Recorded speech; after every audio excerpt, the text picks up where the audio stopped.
Why is government an unsafe place for our data? Well, I think that it depends on the level of government that you're talking about. I think that, in my experience, the federal government has gone, above and beyond attempt to provide a framework to protect the data that they're collecting and storing, and frankly, partly to do with their slow adoption of cloud services, they've probably saved themselves from some of the worst exposure. But unfortunately, the efforts that the federal government undertakes don't necessarily trickle down to all levels of government. And I think that does create some hazards as data is shared between different government organizations. Maya Mavinkar, would you like to get your opinion on this? Yep. I think, from my experience, we've had the opportunity to work with all levels of government in some capacity, and I'm starting to see a big shift. All governments are going through that digital transformation, and there are so many more topics around changing privacy laws, becoming a more transparent government when we're going through that digital transformation. So I think we're going to start to see a lot of positive change happening and a lot of really good dialogue that is going to include, what are the citizens' rights when it comes to our data. So I'm hopeful that we are going to start to see a bit of a change there. Do you, Maya, to stick with you for a second, do you see then that some of the challenges that were in the past are being addressed?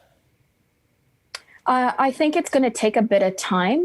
Some of the old challenges perhaps will not change, and perhaps those are more sort of dealing with the non-technical aspects. I think the legalities and the laws definitely need to evolve.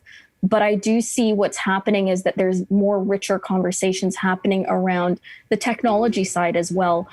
Is technology catching up? And I don't know if it's not just a strictly cloud versus on-premise conversation. It is really also around new technologies that are coming up around digital identity and collaboration networks and things like that. So, but I think we're moving in the right direction at least.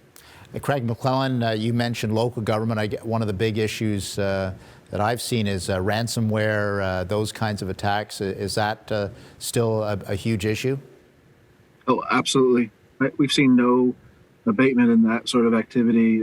We support some local governments, and we hear lots of stories about what's going on there. And as people have gone to work from home during COVID, it's actually made it worse because now you've got a much larger attack surface, and a lot of public sector organizations weren't really prepared for that. The pace at which people went home to work has really made it interesting times for security people.